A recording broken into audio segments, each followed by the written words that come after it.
Industrial के इस webinar में आपका स्वागत है। कोरोना वैक्सीन, वो सारी बातें जो आपको जाननी चाहिए, ये हमारे सेशन का नाम है आज। और कोविड टीकाकरण अभियान ने राहत की सांस लोगों को लेने के लिए दी है, लेकिन उसके साथ साथ मन में कई प्रश्न हैं। कौन सा वैक्सीन ज्यादा प्रभावशाली होगा? दूसरा टीका लगवाने के लिए कितना इंतजार करना चाहिए? बच्चों का टीकाकरण कब होगा? उसका साइड इफेक्ट क्या हो सकता है? कौन सा टीका लेना चाहिए? कब लेना चाहिए? कितने दिनों के बाद लेना चाहिए? और ऐसे न जाने कितने सवाल हैं जो सबके दिमाग में हैं। तो इन सवालों के जवाब जानने के लिए ये आज का वेबिनार हमने यहाँ पर रखा है, जिसके जरिए हम अपने एक्सपर्ट के साथ आपके सवालों के जवाब देंगे। और आने वाली जो तीसरी लहर है, जिसके बारे में लगातार बात की जा रही है मीडिया में, उसके बारे में भी बातचीत होगी। आप क्या कर सकते हैं अपने आप को बचाने के लिए? तो मोटे तौर पर, मुख्य तौर पर इस महामारी से बचने के लिए जो तरीके हैं, उस पर बात होगी इस खास सेशन में। हम वैक्सीन के बारे में आपको क्या जानना चाहिए, वो एक मसला है। उसके अलावा तीसरी लहर के लिए कौन-कौन से ऐसे तरीके हैं जो अपना सकते हैं अपने आप को बचाने के लिए, वो एक अहम सवाल है। और इस सेशन में वो अपने प्रेजेंटेशन में हमारे एक्सपर्ट उस पर बातचीत करेंगे। उसके अलावा आप अपने बच्चों के टीकाकरण से जुड़े हुए अगर सवाल पूछना चाहते हैं, वो हमारे इनबॉक्स में आप पूछ सकते हैं। हमारे डॉक्टर जो हैं वो इसके ऊपर विस्तार से आपको अपनी प्रेजेंटेशन में बताने वाले हैं। आज तो बहुत खास सेशन है, वैक्सीन से जुड़े हुए सारे सवाल, सारे मिथ्स को तोड़ने का। मैं अपने एक्सपर्ट का यहाँ पर परिचय करवाना चाहूंगी। डॉक्टर चंद्रकांत लहरिया हमारे साथ आज हैं इस सेशन में। वो मेडिकल डॉक्टर हैं और भारत के एक लीडिंग एपिडेमियोलॉजिस्ट, यानी कि महामारी से जो लड़ने वाले डॉक्टर्स हैं उसमें शामिल हैं। इसके अलावा वो पब्लिक पॉलिसी के मामले में भी, मेडिकल और पब्लिक पॉलिसी के मामले में उनका विशेषज्ञता उनकी है। और वो उनके आप आर्टिकल्स, उनके लेख आप कई सारे मैगजीन्स में और पब्लिकेशंस में पढ़ सकते हैं। सो डॉक्टर लहरिया के पास विश्व स्वास्थ्य संगठन यानी WHO के साथ काम करने का भी लंबा अनुभव है। 1 दशक से ज्यादा समय से वो काम करते आ रहे हैं। तो आज वो हमारे एक्सपर्ट हैं और उनसे सवाल आप पूछ सकते हैं। खासतौर से एक बात और महत्वपूर्ण जो उनके बारे में ये है कि उन्होंने किताब लिखी है, till we win India's fight against the COVID-19 pandemic. So doctor Lahariya अपनी प्रेजेंटेशन देंगे और उसके बाद आपके सवालों के जवाब वो देंगे यहाँ पर इस वक्त है उनकी प्रेजेंटेशन का। डॉक्टर लहरिया, बहुत बहुत शुक्रिया आज यहाँ पर हमारे साथ आने के लिए, और हम सब आपकी प्रेजेंटेशन का इंतजार कर रहे हैं। धन्यवाद स्वाति जी। श्रोताओं और दर्शकों को भी मेरा नमस्कार। तो दुनिया की सबसे पहली वैक्सीन 1798 में आई थी। तब से 223 साल गुजर चुके हैं। इन सालों में जो पहली वैक्सीन आई थी स्मॉल पॉक्स या चेचक के खिलाफ, तो वो बीमारी पूरी तरह दुनिया से खत्म हो चुकी है। उसी तरह से पोलियो की एक दूसरी बीमारी जिसके खिलाफ वैक्सीन आई, तो बीमारी लगभग सारी दुनिया से खत्म हो चुकी है, 2 देशों में बची है। उसके अलावा बहुत सारी वैक्सीन उपलब्ध हैं। उनका परिणाम ये रहा है उन वैक्सीन को लोगों को तक पहुंचाने से कि वो जो बीमारियां होती हैं जिनसे वैक्सीन बचाती हैं, वो लगभग नगण्य हो गई हैं, न के बराबर हो गई हैं। आज से 40 साल 50 साल पहले कुछ कई सारी बीमारियां आमतौर पर देखी जाती थी, अब वैक्सीन लगने की वजह से वो काफ़ी कम हो गई हैं। तो यही वजह है कि वैक्सीन का जो रोल है, जो भूमिका है बीमारियों से बचाव में, वो बरसों से जानी हुई है, पूरी तरह सिद्ध हो चुकी है। इसीलिए जब 2020 की शुरुआत में कोविड-19 की महामारी आई, तो लोग सवाल पूछते थे कि इसकी वैक्सीन कब आएगी। अच्छी बात है वैज्ञानिकों की रिसर्च से कि आज जब करीब महामारी 11 मार्च 2020 को डिक्लेयर हुई थी और 15 महीने हुए हैं और सारी दुनिया में करीब 15 वैक्सीन आ चुकी हैं। इन 15 वैक्सीन में 2 वैक्सीन भारत में फिलहाल लगाई जा रही हैं। इन 2 वैक्सीन के बारे में मैं बात करूंगा। पहली वैक्सीन है कोविशील्ड, जो सीरम इंस्टीट्यूट ऑफ इंडिया बनाता है और इसको ऑक्सफोर्ड यूनिवर्सिटी एंड एस्ट्राजेनेका नाम की कंपनी ने बनाई। इस वैक्सीन की 2 डोज लगाए जाते हैं, जो फिलहाल भारत में कहा जाता है कि 12 से 16 सप्ताह के अंतराल पर। जो दूसरी वैक्सीन भारत में लगाई जा रही है वो कोवैक्सीन है, उसका नाम। ये भारत की एक संस्था है, Indian council of medical research, और भारत की ही एक दूसरी मैन्युफैक्चरिंग कंपनी है भारत बायोटेक, उसने बनाई है। इस वैक्सीन के 2 डोज लगते हैं, इनमें 4 से 6 सप्ताह का अंतराल होता है। आने वाले कुछ दिनों में एक तीसरी वैक्सीन जो भारत में अप्रूव हो चुकी है, स्पुतनिक वी, ये रशिया में बनी हुई वैक्सीन है, उसको भी लगाया जाना शुरू किया जाएगा। इसके अलावा देश की सरकार ने कुछ अन्य वैक्सीन जो बाकी देशों में, कुछ चुने हुए देशों में अप्रूव हो चुकी हैं, विश्व स्वास्थ्य संगठन ने जिन्हें अप्रूव कर दिया है, कहा है कि अगर वो वैक्सीन भी देश में अप्लाई करेंगी तो उनको भी अप्रूव कर दिया जाएगा। कई नई वैक्सीन विकास के जो क्लिनिकल ट्रायल होते हैं उसके क्षेत्र में चल रही हैं। फिलहाल जो 2 वैक्सीन है, कोविशील्ड एंड कोवैक्सिन, ये सरकारी स्वास्थ्य केंद्रों पर और सरकारी वैक्सीनेशन सेंटर्स पर मुफ्त में उपलब्ध होती हैं। अगर कोई व्यक्ति प्राइवेट वैक्सीनेशन सेंटर पर जाना चाहता है और वहाँ वैक्सीन लेता है तो ये वैक्सीन कुछ कीमत पर, कुछ पैसा देने के बाद मिलती है। तो 2 वैक्सीन हैं, तीसरी आने वाली है, बहुत सारी आएंगी। और भारत में फिलहाल 18 वर्ष से उम्र के ऊपर के सभी लोगों को कोविड-19 टीकाकरण दिया जा रहा है या उसकी सुविधा उपलब्ध है। तो सबसे पहले बात करते हैं, जो कॉमन सवाल लोग पूछते हैं कि कौन सी वैक्सीन बेहतर है। तो मेरा जवाब यही होता है कि वैक्सीन्स को अगर हम देखें तो उनमें 2 पहलुओं पर नजर डालनी होती है। क्या वैक्सीन सुरक्षित है और कितना प्रोटेक्शन या एफिकेसी प्रोवाइड करती है। तो वैक्सीन की जो सुरक्षा होती है या सेफ्टी होती है वो क्लिनिकल ट्रायल में जांची और परखी जाती है। हर स्टेज ऑफ क्लिनिकल ट्रायल में उस सेफ्टी को असेस किया जाता है और उसी के बाद उन वैक्सीन को मंजूरी दी जाती है। तो भारत में नहीं, दुनिया में जितनी भी वैक्सीन मंजूर की गई हैं उनकी सेफ्टी को जांचा परखा गया है और उसके बाद ही उनकी मंजूरी दी गई है। तो वैक्सीन पूरी तरह सुरक्षित हैं, कोई भी वैक्सीन जो लग रही है सुरक्षित है। दूसरी बात आती है कि उनकी एफिकेसी का।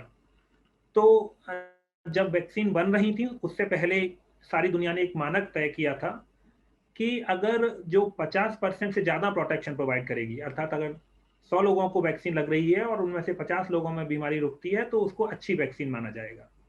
और फिलहाल भारत में जो 2 वैक्सीन लगाई जा रही हैं उनकी एफिकेसी करीब 79-80% है, तो जो मानक है उससे बहुत ऊपर है और लगभग बराबर है। तो दोनों वैक्सीन जो लगाई जा रही हैं और आने वाली हैं सभी सुरक्षित हैं और सभी बीमारी से बचाव करती हैं, तो कोई अंतर नहीं है। आपको जो वैक्सीन पहले मिल रही है आप उसको लगवा लीजिए जो आसपास उपलब्ध है। फिर बात करते हैं लोग कि अगर वैक्सीन सुरक्षित हैं तो फिर उसमें बुखार क्यों आता है या उसमें इंजेक्शन लगाने के साइड पे जगह पर दर्द क्यों होता है। तो इसका जवाब यह है कि वैक्सीन सुरक्षित हैं, लेकिन जब वैक्सीन लगाई जाती हैं किसी व्यक्ति के शरीर में तो वो एक बाहरी पदार्थ है और वो जाके शरीर के इम्यून सिस्टम या सुरक्षा तंत्र पर काम करना शुरू करती है। तो जब सुरक्षा तंत्र पर काम, हमारा सुरक्षा तंत्र जब वैक्सीन में उपलब्ध, उसको एंटीजन बोलते हैं, जिसमें उस तरह की वायरस या जिससे बचाती हैं उसकी क्वालिटी होती हैं, लेकिन बीमार करने की क्षमता नहीं होती। तो जब वो इस तरह का एंटीजन जो वैक्सीन के माध्यम से दिया जाता है जब हमारे शरीर में जाता है तो हमारा शरीर उससे लड़ने की प्रक्रिया में शुरू कर देता है। तो उस प्रक्रिया में जब आदमी बीमार पड़ता है तो उसको बुखार आता है। उसी तरह वैक्सीन में इम्यून सिस्टम तैयार होता है, बीमारी में भी इम्यून सिस्टम लड़ता है तो बुखार आता है, इसी तरह से वैक्सीन में इम्यून सिस्टम लड़ता है तो बुखार आता है। वैक्सीन में एक गारंटी होती है कि अगर साधारण बीमारी होगी या वायरस से बीमारी, किसी कीटाणु या विषाणु से बीमारी होगी तो व्यक्ति को गंभीर बीमारी हो सकती है। वैक्सीन बिना गंभीर बीमारी किए उस बीमारी से लड़ने की क्षमता पैदा कर देती है। तो इसीलिए जब वैक्सीन लगाई जाती है तो 10 से 30%, 40%, कुछ लोगों को बुखार आ सकता है, कुछ को शरीर में थकान और अनकंफर्टेबल फील हो सकता है, कुछ को जहाँ पर वैक्सीन लगाई जाती है वहाँ पर दर्द हो सकता है। तो ये आम लक्षण हैं, ये ज़्यादातर 24 से 48 घंटे में चले जाते हैं और अगर बुखार आता है तो बुखार की गोली लीजिए। तो इस आधार पर वैक्सीन को असुरक्षित नहीं माना जा सकता, ये वैक्सीन की प्रक्रिया का हिस्सा है। मैं थोड़ा सा और बताता हूँ कि वैक्सीन कैसे काम करती हैं। जब हम वैक्सीन लगाते हैं तो शरीर का इम्यून सिस्टम या सुरक्षा तंत्र है वो एक्टिवेट हो जाता है और वो उसके खिलाफ लड़ने लगता है। तो धीरे धीरे एक एंटीबॉडी बनते हैं, जो आपने सुना होगा। पहले 7 दिन में एक प्रकार के एंटीबॉडी बनते हैं, फिर अगले 7 दिन में दूसरे प्रकार के एंटीबॉडी बनते हैं। तो जब वैक्सीन लगने के करीब 3 सप्ताह बाद हमारा सुरक्षा तंत्र उससे समझ जाता है कि अब हमारे एंटीबॉडी बन गए हैं, तो इसको प्राइमिंग बोलते हैं, जो पहला डोज लगता है।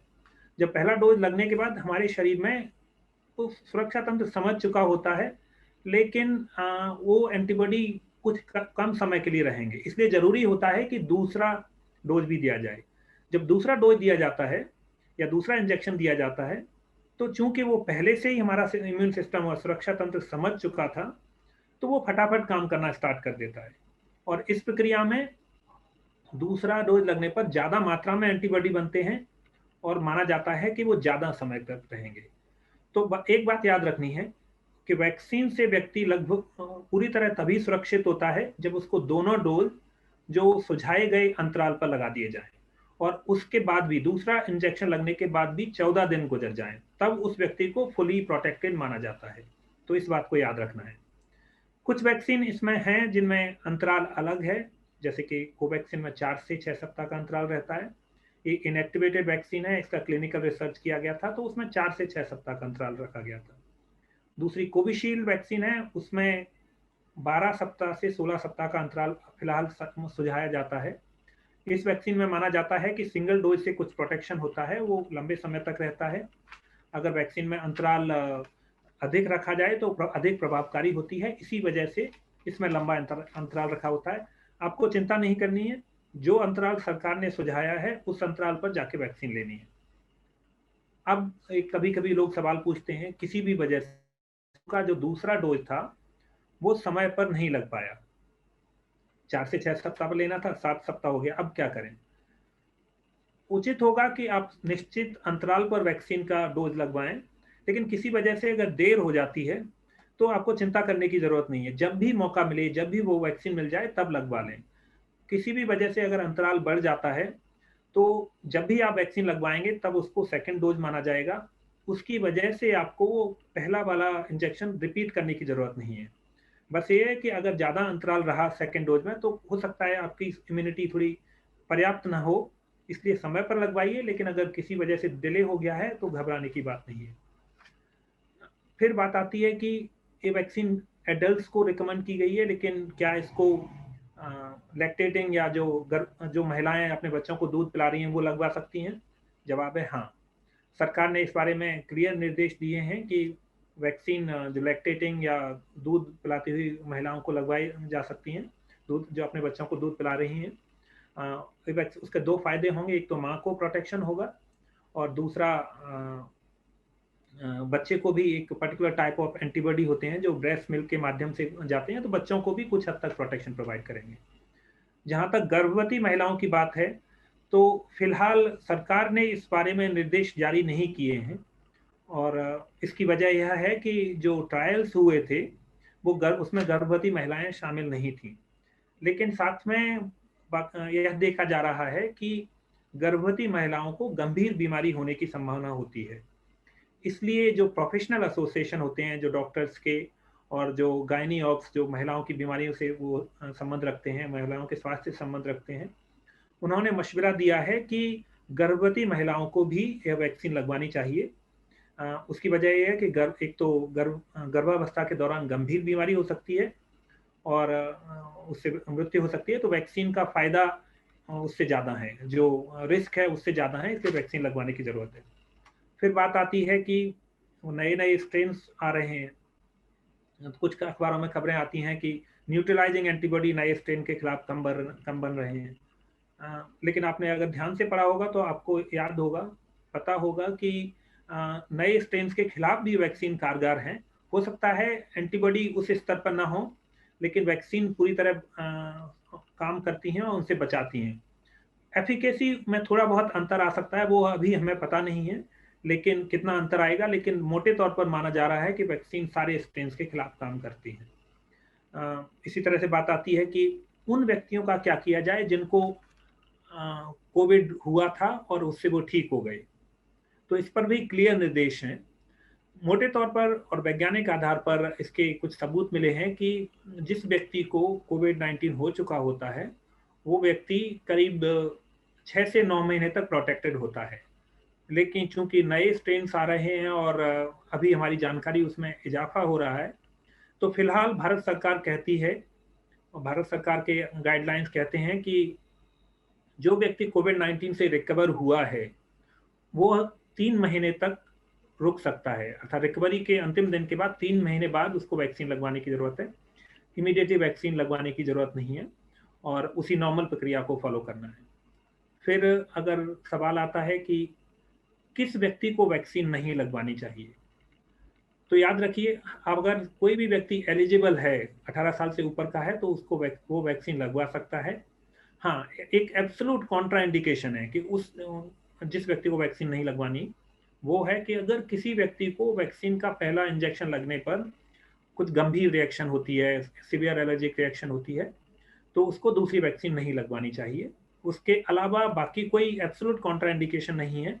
हालांकि कहा जाता है कि कोई अगर गंभीर बीमारी से प्रभावित है और उसका अस्पताल में इलाज चल रहा है, तो उस व्यक्ति का इम्यून सिस्टम या सुरक्षा तंत्र पहले से ही उस बीमारी को से लड़ रहा है, तो उन लोगों को सुझाव दिया जाता है कि गंभीर बीमारी या अस्पताल में भर्ती हैं तो उसे ठीक होने के 4 से 8 सप्ताह पर वैक्सीन लगवा सकते हैं। फिर बात आती है क्या बच्चों को ये वैक्सीन लगती है? इसका फिलहाल जवाब है कि भारत में बच्चों को यह वैक्सीन नहीं लगा जा रही, और मेडिकल साइंस की भाषा में बच्चों को की उम्र बर्थ से लेके 18 साल से कम उम्र तक के लोगों को बच्चा माना जाता है। उसकी वजह यह है कि इन वैक्सीन का क्लिनिकल ट्रायल बच्चों पर नहीं हुआ है। बाकी कुछ देशों में इस पर क्लिनिकल ट्रायल 12 से 17 साल की उम्र में हो चुका है, वहाँ पर वैक्सीन लग रही है।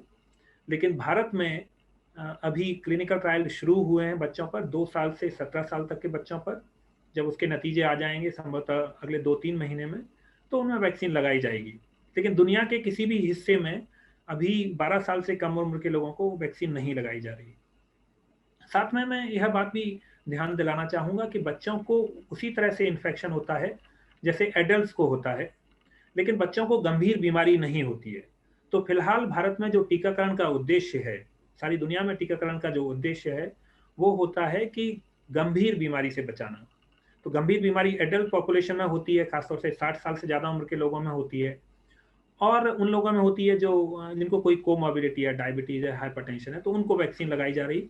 बच्चों को खतरा फिलहाल काफ़ी कम है, इसलिए उनको वैक्सीन नहीं लगाई जाती। तो इन सब मुख्य बातों के साथ I stop here and thank you very much.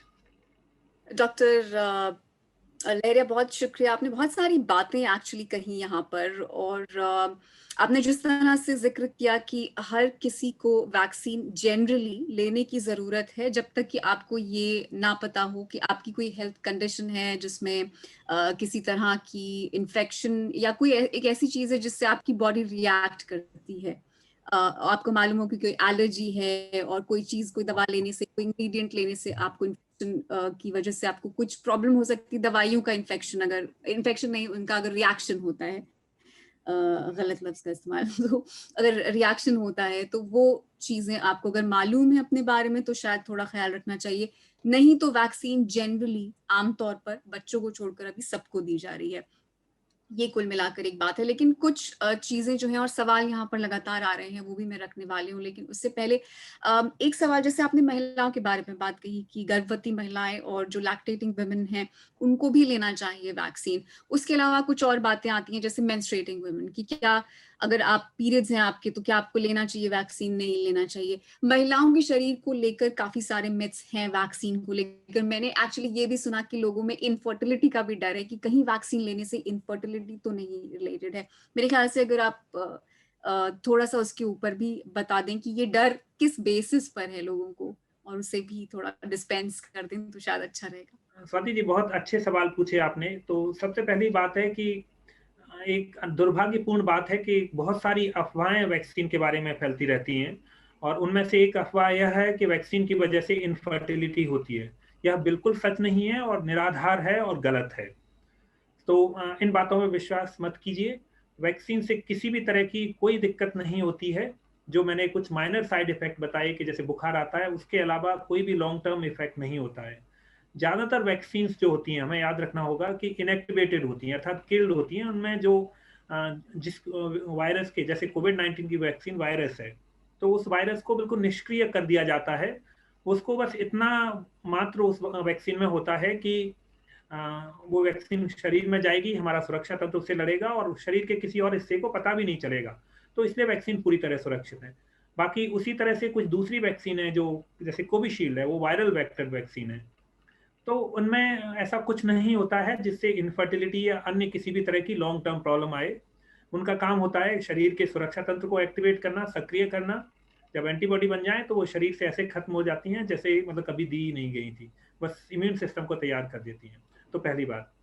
दूसरी बात, उसी तरह से काफ़ी लोगों के मन में शंका होती है, महिलाएँ और गर्ल्स एंड वुमेन पूछती हैं कि क्या जो मेंस्ट्रुएशन से इसका कोई लिंक है? कुछ लोग कहते हैं कि हमें पीरियड्स आ रहे हैं और क्या उस समय वैक्सीन नहीं लेनी चाहिए? नहीं, कोई भी लिंक नहीं है। वैक्सीनेशन और पीरियड का कोई लिंक नहीं है। वैक्सीन, मैंने जैसा दोहरा रहा हूँ कि इम्यून सिस्टम पे काम करती है, जबकि पीरियड आना एक फिजियोलॉजिकल फिनोमेना है, नॉर्मल प्रक्रिया है महिलाओं के शरीर की। तो उससे ना तो वैक्सीन की इम्यूनिटी पे कोई असर पड़ता है, ना पीरियड पे कोई असर पड़ता है। तो इस तरह की कुछ अफवाहें फैली हैं कि मेरा पीरियड नहीं आया, ये भी निराधार है, कोई वैज्ञानिक आधार नहीं है। साथ में मैं एक बात और बताना चाहता हूँ कि हम बात कर रहे थे कि किन लोगों को वैक्सीन नहीं लेनी चाहिए। तो लोग पूछते हैं, क्या किसी को अगर लंबे समय से इलाज चल रहा है, किस कैंसर का इलाज मान लीजिए, किसी भी बीमारी का जो नॉर्मल इलाज चल रहा है, या इम्यूनो कम्प्रोमाइज है, एचआईवी का मरीज हो गया, क्या वो लोग वैक्सीन ले सकते हैं? जवाब है हाँ। भले ही आप अस्पताल में भर्ती नहीं है, लेकिन लंबे समय से किसी भी बीमारी का इलाज चल रहा है, एचआईवी या कोई भी इम्यून कम्प्रोमाइज पर्सन है, तो उसको भी वैक्सीन लगाई जा सकती है। फिलहाल ये सारी वैक्सीन, उन लोगों को सिर्फ एक तरह की वैक्सीन नहीं लगाई जाती, वो होती है लाइव अटेन्यूएटेड वैक्सीन। लेकिन फिलहाल उस तरह की कोई वैक्सीन नहीं है। अभी जो उपलब्ध वैक्सीन में से कोई भी वैक्सीन इम्यूनो कम्प्रोमाइज जो लंबे समय जी। जैसे डॉक्टर लहरिया बता रहे हैं कि ऐसी कोई वजह नहीं है कि आपको वैक्सीन नहीं लेनी चाहिए, और तमाम तरह की जो डर हैं उसको डिस्पेंस करने की कोशिश हम यहाँ पर कर रहे हैं।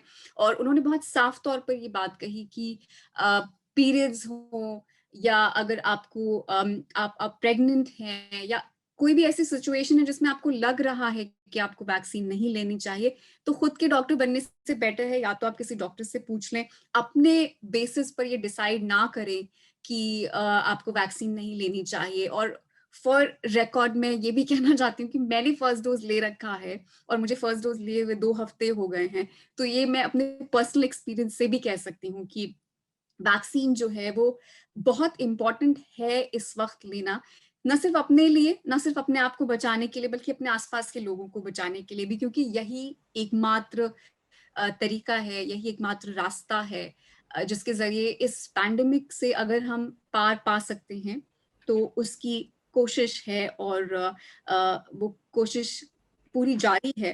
तो हो सकता है कि आपको डर अभी भी लग रहा हो। ये जरूर है कि डर किसी भी नई चीज को, वैक्सीन एक ऐसी चीज है जो हमारी बॉडी में इंजेक्ट की जा रही है, यानी एक नई चीज है हमारे शरीर में डाली जा रही है, और हमको पता नहीं है कि उसमें क्या है, कैसे है, उसके कई सारे वेरिएंट्स आ रहे हैं वायरस के, उनको लेकर लगातार ये और कवरेज इतना ज्यादा है, इंफॉर्मेशन इतनी ज्यादा है कि उसकी वजह से ये भी समझ में नहीं आता है कि क्या सही है क्या गलत है। लेकिन मेरे ख्याल से इस वक्त हम लोग जो आमतौर पर इस दौर से गुजर रहे हैं, हमारी कोशिश ये होनी चाहिए कि हम जितना हो सके, जैसे ये वेबिनार है, इसमें आपको सीधे एक एक्सपर्ट से, एक मेडिकल डॉक्टर से इंफॉर्मेशन मिल रही है जो बिल्कुल सही इंफॉर्मेशन है। इस तरह की इंफॉर्मेशन को ढूंढने की कोशिश करें, वो करने की कोशिश करें जो हमें हेल्प कर सकता है, हमारे आसपास के लोगों को हेल्प कर सकता है। क्योंकि ना कोई दवाइयाँ इस तरह की हैं, ज़रूर दवाइयाँ दी जा रही हैं जब हम बीमार होते हैं, हमारे सिम्पटम्स के मुताबिक हमें दवाइयाँ दी जा रही हैं कोविड-19 के लिए, लेकिन यकीनी तौर पर कोई एक दवाई अभी तक निकल कर नहीं आई है।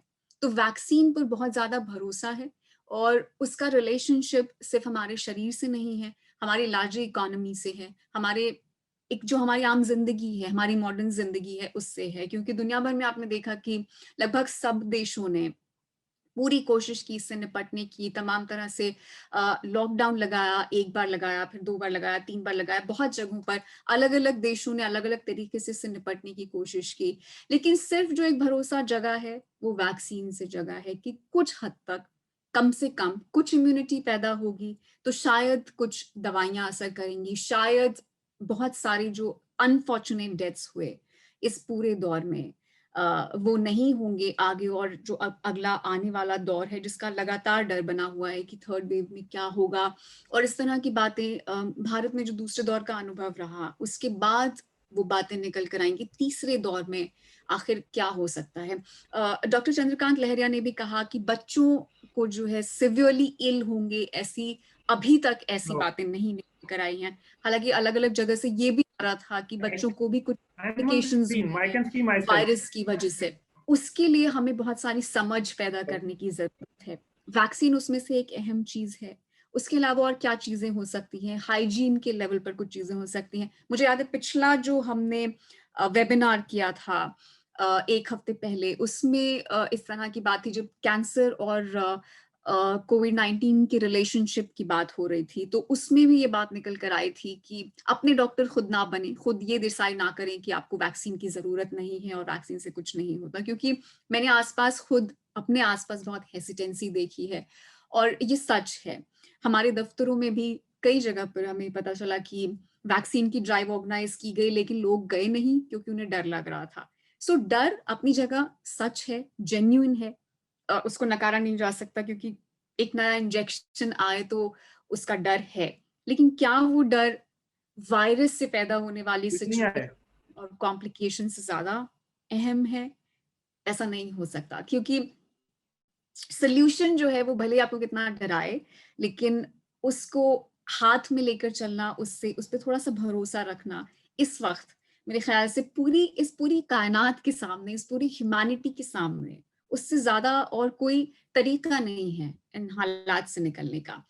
तो डॉक्टर चंद्रकांत लहरिया के प्रेजेंटेशन में भी ये था, और इससे पहले भी हमने जितने वेबिनार किए हैं इंडिया शील्ड के, उसमें लगातार वैक्सीन का मसला कहीं ना कहीं से जुड़ के आता रहता है। वो बीमारी से होता है, जनरल हेल्थ से होता है, हमारे जो अलग तरह के डर जो कई और शायद एक्सपीरियंसेस से आते हैं, उसकी वजह से हमें लगता है कि नहीं, बीमार होना बेटर है, वैक्सीन का डर जो है उससे पार पाने की कोशिश भी हम करना ना करें, तो ये लॉजिकल नहीं है। और वही डॉक्टर चंद्रकांत लहरिया का भी आज पूरा ये मकसद था आपको ये बताना, ये समझाना कि वैक्सीन आपके हेल्थ से जुड़ा हुआ है जरूर। अगर आपकी कोई हेल्थ कंडीशन है जो आपको मालूम है कि वो और कॉम्प्लिकेट हो सकती है, एग्रेवेट हो सकती है, तब आप निश्चित रूप से उसकी तरफ ध्यान दें। लेकिन अपने हिसाब से ये बिल्कुल ना सोचें कि मेरी ये सिचुएशन है, जैसे जनरल लाइफ में अगर मेंस्ट्रुएशन है, पीरियड्स चल रहे हैं, या कोई और भी सिचुएशन है जो आपको डर लग रहा है, तो उस डर को दूर करके वैक्सीन का फायदा उठाने की कोशिश करें। हम लोग यही कर सकते हैं, इससे ज्यादा इस वक्त कुछ और करना मुमकिन नहीं है, हाथ में नहीं है। लेकिन डॉक्टरों की सलाह मानना वो निश्चित तौर पर हमारे हाथ में है। और हमारे जो वेबिनार्स हैं, पिछले कुछ वेबिनार जिसमें हमने कोशिश की, और इंडिया शील्ड के यूट्यूब पेज पर जाकर देख सकते हैं। उसके अलावा और भी तमाम तरह की हेल्प है जो आपको मिल सकती है। तो ऑथेंटिक इंफॉर्मेशन जहां से भी आपको मिल रही है उसको लेने की कोशिश करें, और एक साथ मिलकर ही इसको पूरी तरह से, तो कितना वक्त लगेगा वो कहना किसी के लिए भी बहुत मुश्किल है, क्योंकि डॉक्टर्स खुद ये नहीं कह सकते इस वक्त की इससे निपटने में कितना वक्त लगेगा। लेकिन हमारे सामने बहुत सारे देशों का एक्सपीरियंस है, अलग अलग लेवल पर अलग अलग कंट्रीज का एक्सपीरियंस है। किसने पहले वैक्सीनेशन शुरू किया, उसका आज क्या डेटा है, वो आप उठा के पढ़ सकते हैं, देख सकते हैं। जो साइंटिफिक इंफॉर्मेशन है, जो मेडिकल जर्नल्स हैं दुनिया भर के, उनकी रिपोर्ट्स आप पढ़ सकते हैं, जो ये लगातार रिसर्च बता रहे हैं कि कौन सी वैक्सीन का कितना एफिकेसी है। अगर आपको शक है, आप अपने जनरल डॉक्टर आपके कोई यहाँ पर उनसे पूछ सकते हैं। सो कोशिशें बहुत सारी चल रही हैं, लेकिन वो कोशिशें कामयाब तभी हो सकती हैं जब हम ऑथेंटिक इंफॉर्मेशन को समझने की कोशिश करें और उसको फॉलो करें। तो दुनिया के बहुत सारे देशों का एक्सपीरियंस है अब वैक्सीन को लेकर। आप देखें तो यूनाइटेड किंगडम, ब्रिटेन ने बहुत वैक्सीनेशन में काफी हद तक बहुत सक्सेस हासिल की है, और तकरीबन 80% पॉपुलेशन को पहला डोज मिल चुका है। ये जरूर है कि वहां पर ज्यादा डोजेस उपलब्ध हैं, इन द सेंस कि वहां पर ज्यादा तरह के वैक्सीन हैं, और इंडिया में अभी 2 या 3 तरह की वैक्सीन अवेलेबल है। धीरे धीरे और अवेलेबल होंगे और ट्रिकल डाउन होगा, तो वो उस तरह से देखा जा सकता है जरूर कि आपके पास क्या ऑप्शन है, और वो देखना भी चाहिए। लेकिन जब ऑप्शन अवेलेबल हो तो उसे कैसे अवेल करना है, और उसे किस तरह से अपने आसपास के माहौल को बेहतर बनाने के लिए इस्तेमाल करना है, वो भी हमें समझना है, और उसके हिसाब से हमें आगे बढ़ना है। मैं देख रही हूँ कि बहुत सारे लोगों ने यहाँ पर सवाल पूछे हैं और ज़्यादातर वैक्सीन कब लेना है, कैसे लेना है, कितने समय के बाद लेना है, उससे जुड़े हुए सवाल हैं। तो धीरे-धीरे करके, एक-एक करके हम कोशिश करेंगे कि आपके सवालों के जवाब दें। पहला सवाल यहाँ पर पायल का है।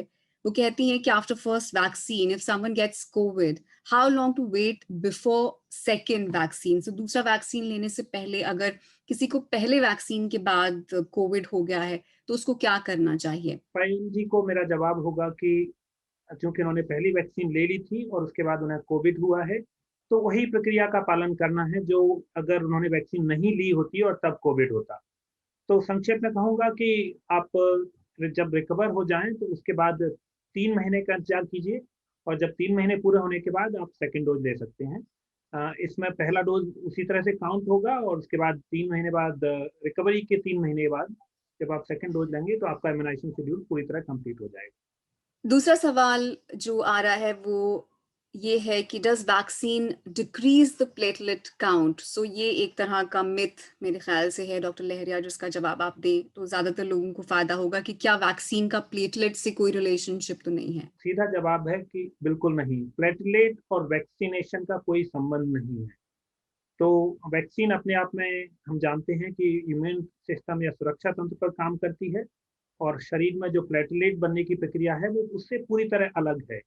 जितने भी क्लिनिकल ट्रायल्स हुए हैं, किसी भी वैक्सीन में प्लेटलेट्स के साथ उसका कोई संबंध नहीं देखा गया।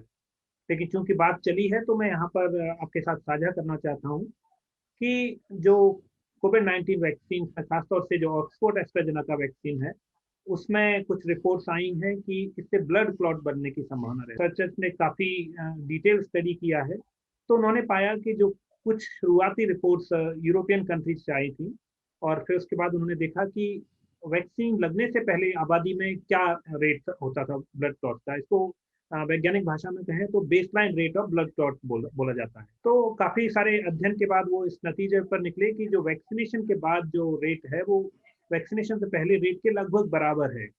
लेकिन फिर भी सावधानी के तौर पर वैज्ञानिकों ने कहा कि कुछ थोड़ी संभावना हो सकती है।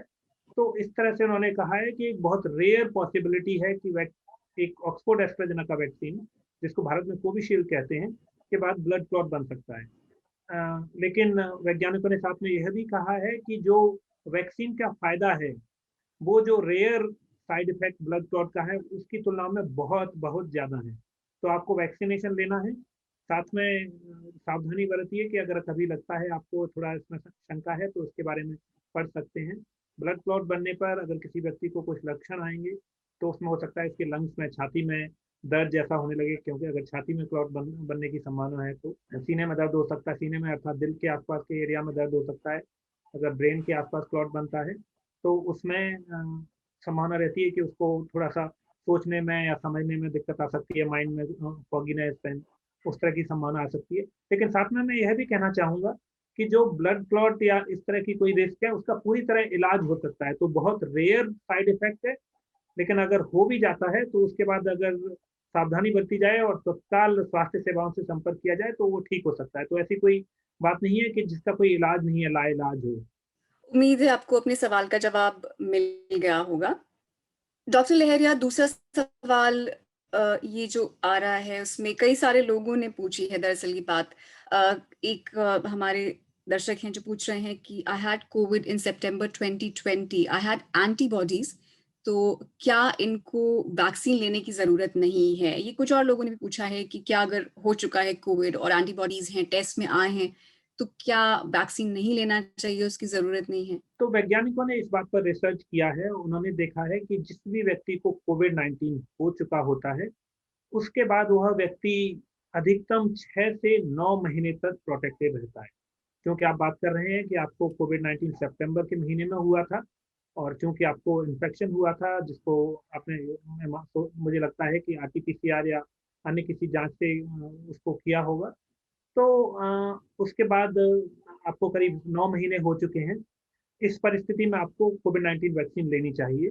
आप इस परिस्थिति में उसी प्रक्रिया का पालन करेंगे जिस व्यक्ति को कोविड-19 नहीं हुआ हो, अर्थात आप पहला शॉट लीजिए उसके बाद जब दूसरा वैक्सीन का शॉट जो रिकमेंडेड इंटरवल है उस पर ले सकते हैं। जहाँ तक मैं बाकी लोगों से बात बताना चाहूँगा कि यूजुअली अगर आपको कोविड-19 हुआ है, तो आपको एंटीबॉडी टेस्ट कराने की ज़रूरत नहीं है।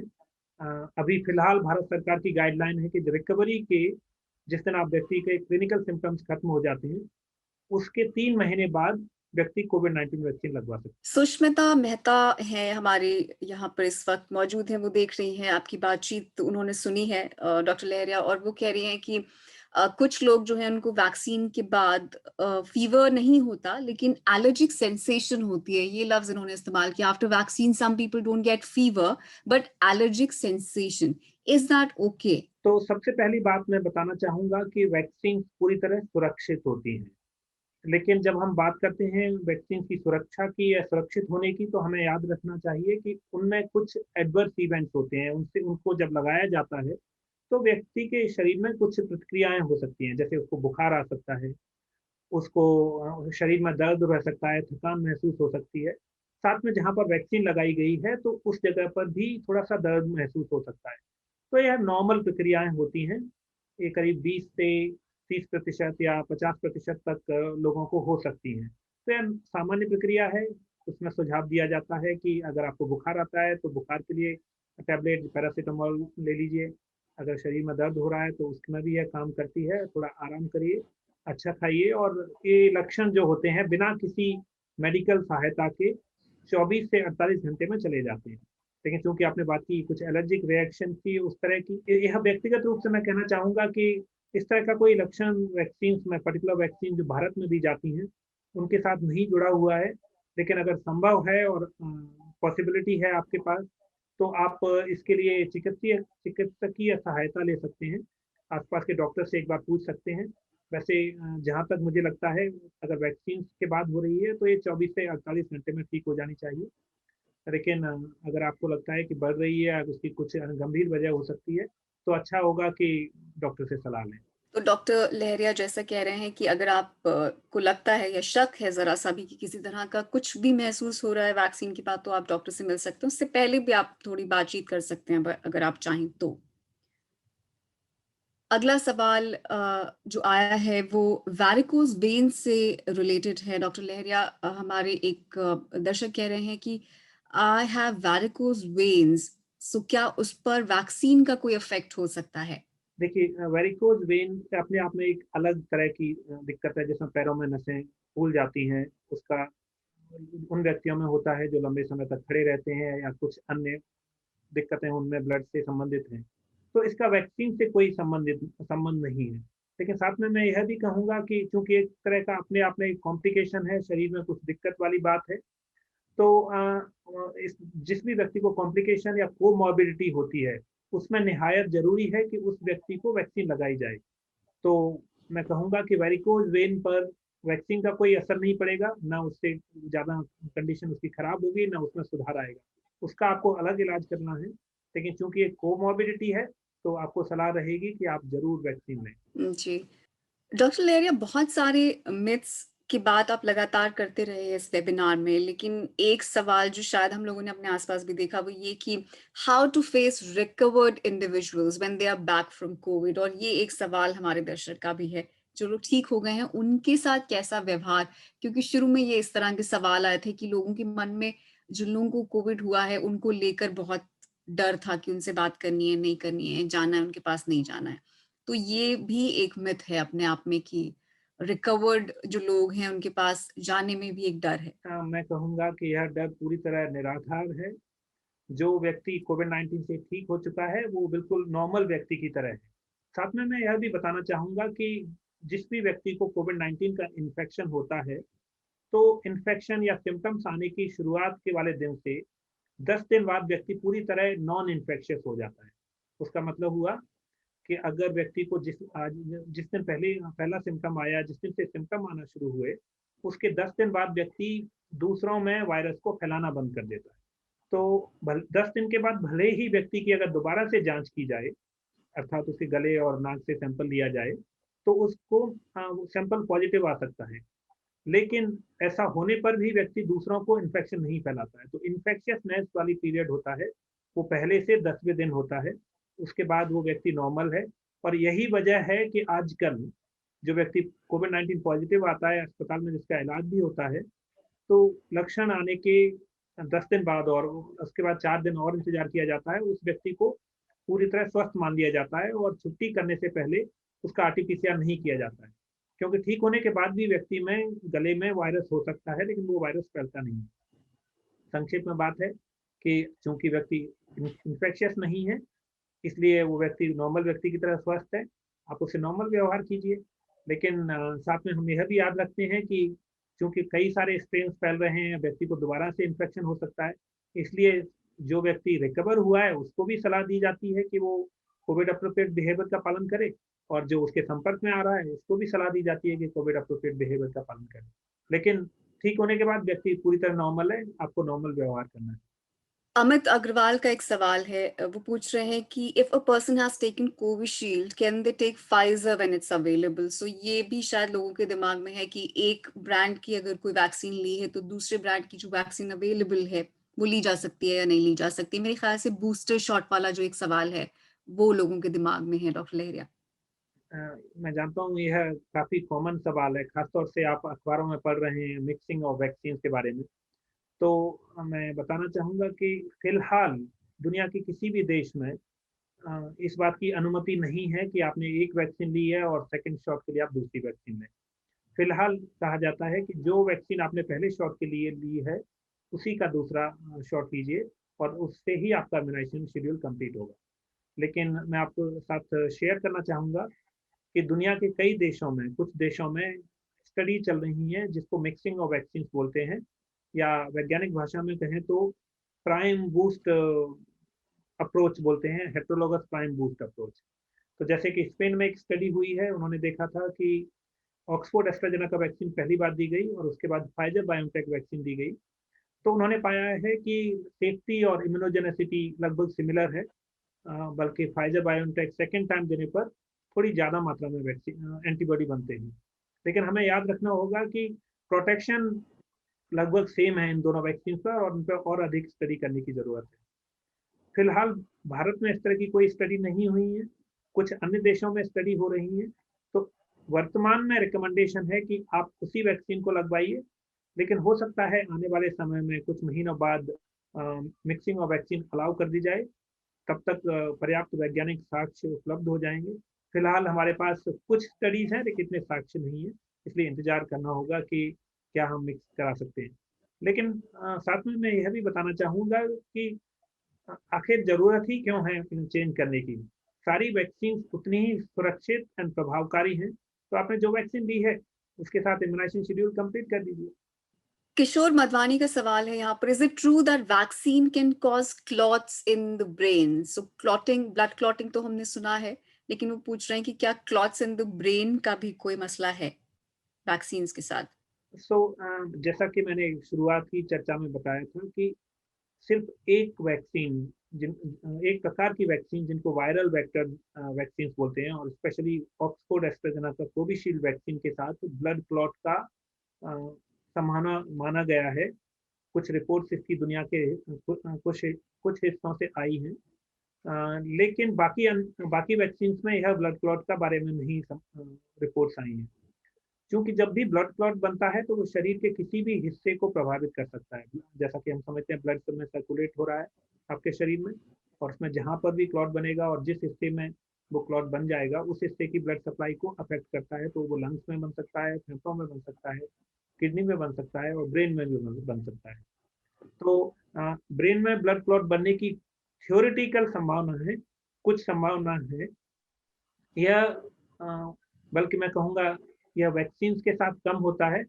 नॉर्मल प्रक्रिया में भी लोगों के ब्लड में क्लॉट बन सकते हैं। लेकिन साथ में यह भी याद रखना होगा कि कोविड-19 की बीमारी में जो एक कॉम्प्लिकेशन है वो ब्लड क्लॉट फॉर्मेशन है, और कोविड-19 की मॉडरेट टू सीवियर इलनेस में वो ब्लड क्लॉट की कॉम्प्लिकेशन बहुत ज़्यादा होती है। तो उस परिस्थिति में गंभीर बीमारी होती है। वैक्सीन के बारे में थोड़ा-सा ऐसा लगता है कि कुछ रेयर पॉसिबिलिटी है, लेकिन फिलहाल इसके पर्याप्त सबूत नहीं है, और इस पर पोस्ट मार्केटिंग सर्वेलेंस, जिसको वैज्ञानिक भाषा में बोला जाता है, वो किया जा रहा है और डेटा कलेक्ट किया जा रहा है।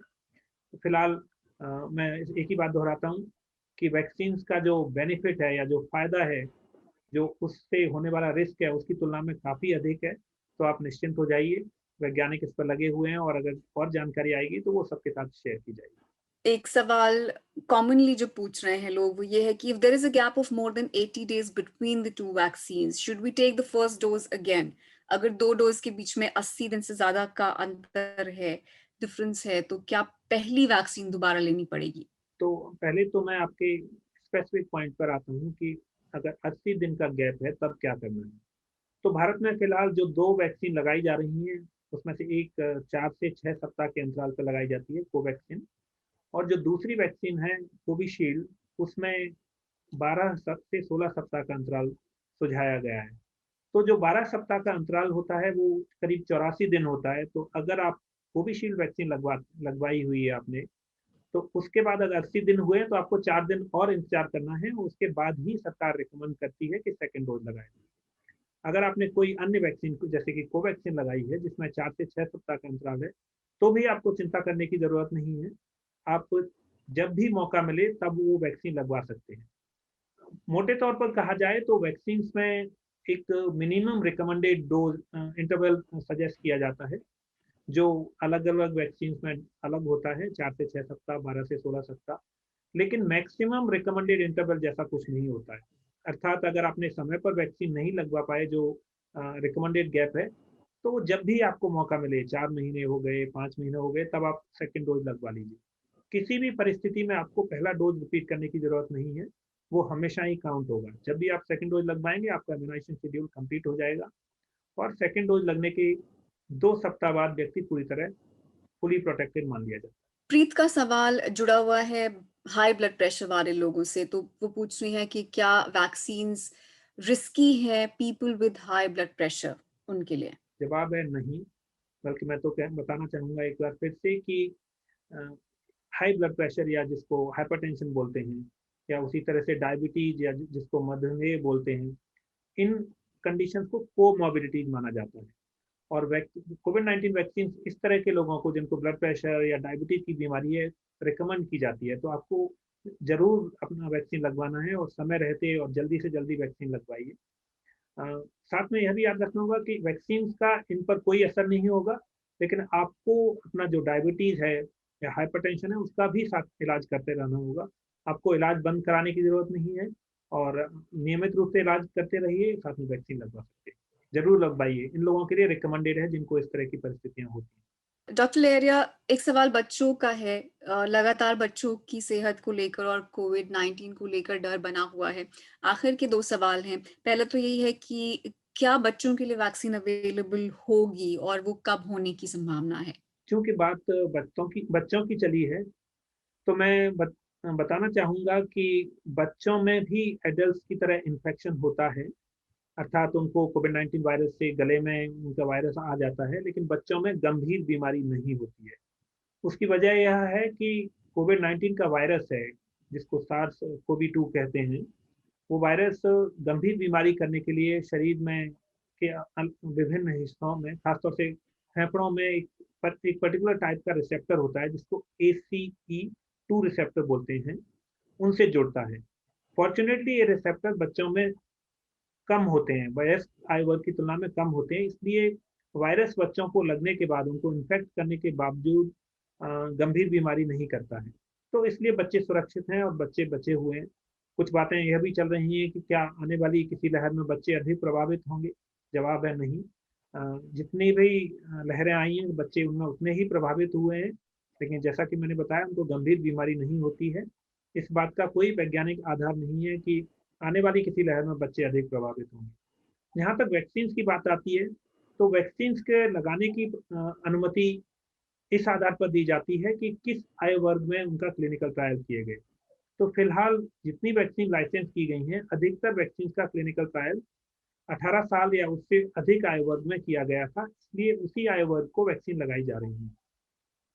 फिलहाल कुछ वैक्सीन हैं जो यूनाइटेड स्टेट्स, कनाडा एंड कुछ अन्य कंट्रीज में 12 साल से 17 साल की आयु वर्ग के लिए परमिशन दे दी गई है।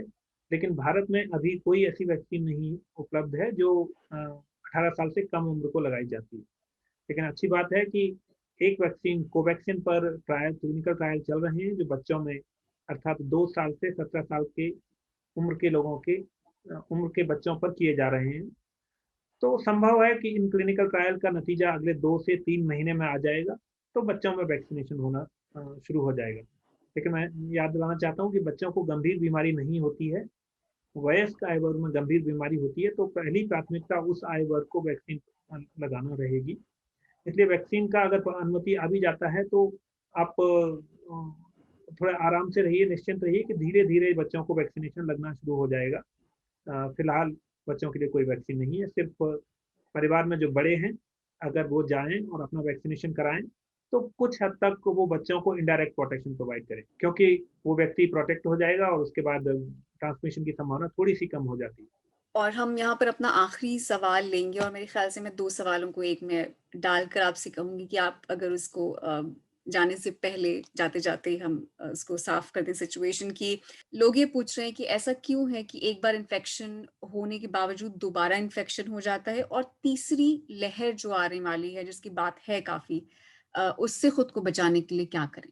सबसे पहली बात है कि फिलहाल हम मान के चलते हैं कि अगर कोई व्यक्ति कोविड-19 का नेचुरल इन्फेक्शन होता है, तो 6 से 9 महीने तक उसमें पर्याप्त एंटीबॉडी होते हैं, वो प्रोटेक्टेड रहता है। स्पेशली नेचर जर्नल में एक स्टडी पब्लिश हुई है, उसने बताया है कि एक बार इन्फेक्शन होने के बाद, खासतौर से माइल्ड इन्फेक्शन होने के बाद, व्यक्ति में एंटीबॉडी बनती हैं और धीरे-धीरे खत्म होना शुरू हो जाती हैं। और एंटीबॉडी खत्म हो जाने के बावजूद व्यक्ति प्रोटेक्टेड रह सकता है। लेकिन ये कुछ अर्ली स्टडीज़ हैं और इन पर और अधिक जानकारी की ज़रूरत है। तो फिलहाल माना जाता है कि 6 से 9 महीने तक ही व्यक्ति प्रोटेक्टेड है और उसके बाद उसको दोबारा से इन्फेक्शन होने की संभावना है। साथ में हर व्यक्ति का अपना शरीर का इम्यून सिस्टम होता है, थोड़ा अलग होता है। तो यह भी संभव है कि किसी व्यक्ति को इन्फेक्शन होता है, लेकिन उसमें पर्याप्त प्रोटेक्टिव इम्यूनिटी नहीं बनी है और उसको दोबारा से भी इन्फेक्शन हो सकता है। इसलिए जो रिकवर किया हुआ व्यक्ति है, उसको कोविड एप्रोप्रिएट बिहेवियर का पालन करना है। तीसरी और महत्वपूर्ण बात यह है कि हम देख रहे हैं कि सारी दुनिया में कई नए वेरिएंट्स आ रहे हैं। ये वेरिएंट्स में माना जा रहा है कि बाकी पुराने वेरिएंट्स की तुलना में ज़्यादा ट्रांसमिसिबल हैं, अर्थात ज़्यादा तेज़ी से फैलते हैं।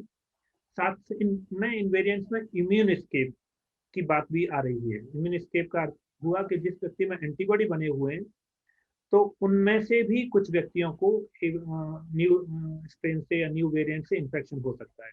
तो इन 3 वजहों से व्यक्ति को दोबारा से इन्फेक्शन हो सकता है और इसीलिए आपको सावधानी बरतनी है। चौथी बात मैं यह भी बताना चाहूँगा कि वैक्सीन्स वैसे प्रोटेक्शन प्रोवाइड करती हैं, लेकिन वैक्सीन से भी 100% प्रोटेक्शन नहीं होता है और वैक्सीन खास तौर से आपको मॉडरेट टू सीवियर इलनेस से प्रोटेक्शन प्रोवाइड करती है। वैक्सीन लगवाने के बाद भी व्यक्ति इन्फेक्शन डेवलप कर सकता है, लेकिन माना जाता है कि वो इन्फेक्शन उसको जो वैक्सीन लगवाने के बाद होगा, माइल्ड होगा और उसको हो सकता है अस्पताल में भर्ती होने की ज़रूरत नहीं पड़े। तो इन सब वजहों से आपको दोबारा इन्फेक्शन हो सकता है, वैक्सीन के बाद भी इन्फेक्शन हो सकता है और हमें सावधानियाँ बरतनी है। अंत में बात करते हैं कोविड-19 की तीसरी लहर की। भारत में तीसरी लहर की, जबकि अन्य देशों में 3 या उससे अधिक लहरें आ चुकी हैं। तो आने वाली किसी भी लहर में यह संभावना रहेगी कि जो लोग अब तक प्रोटेक्टेड नहीं हैं, किसी भी तरह से या तो नेचुरल इन्फेक्शन नहीं हुआ है या जिन्होंने वैक्सीनेशन नहीं करवाया है, तो उनको बीमारी होने की संभावना रहेगी। उसकी सीधी-सी वजह है कि भले ही जो दूसरी लहर भारत में अभी चल रही है, वो कम हो गई है, लेकिन वायरस तो हमारे आस-पास अभी भी है और जब तक वायरस सर्कुलेट कर रहा है और जब तक लोग उसके लिए ससेप्टिबल हैं, अर्थात उससे लड़ने के लिए एंटीबॉडी उनमें नहीं उपलब्ध है, तब तक वो व्यक्तियों को इन्फेक्शन हो सकता है। फिर ये भी हो सकता है कि कुछ नए वेरिएंट्स उभर के आ जाएँ, जो पुराने वेरिएंट्स की तुलना में तेज़ी से फैलते हैं और हो सकता है आप पास में वैक्सीन ले चुके हो या पास में आपको इन्फेक्शन हो चुका है, तो भी नए वेरिएंट्स उसको उन व्यक्तियों को प्रभावित कर सकते हैं। तो काफ़ी सारी चीज़ें अननोन हैं। हमें पता है कि देश में अभी जो फुली वैक्सीनेटेड आबादी है, उसकी संख्या तुलनात्मक रूप से कम है, करीब 4% है। जिनको एक सिंगल शॉट मिला है, उनको पार्शियल प्रोटेक्शन होता है, लेकिन उनकी संख्या भी कम है। तो जब तक पूरे देश में एक पर्याप्त आबादी, जिसको 60 से 70% आबादी आबादी को मान सकते हैं, को वैक्सीन नहीं मिल जाती या प्रोटेक्ट नहीं हो जाता, तब तक कोविड-19 की वेव्स आते रहने की संभावना है और हमें अपना बचाव करते रहना है। जी, डॉक्टर लहरिया आपने बहुत सारे सवालों के जवाब दिए और जाते-जाते बस मैं इतना ही कहूँगी कि इस वेबिनार में हमने ये जानने की कोशिश की है कि आखिर जितनी भी रीज़न्स हो सकते हैं जिससे आप ये सोच रहे हैं कि आपको वैक्सीन नहीं लेना चाहिए, उन सबके सवालों के जवाब और मिथ्स को तोड़ने की कोशिश इस वेबिनार में की गई है। आखिर आपको वैक्सीन क्यों लेनी चाहिए? अगर आपकी सेहत साथ देती है, आपकी सेहत में ऐसा कुछ नहीं है जिसकी वजह से आपको परेशान हैरान होने की ज़रूरत है, तो वैक्सीन आपके लिए कोई ऑप्शन नहीं है, वो आपकी ज़रूरत है, क्योंकि वो आपको भी और आपके आस-पास के लोगों को भी बचाएगी।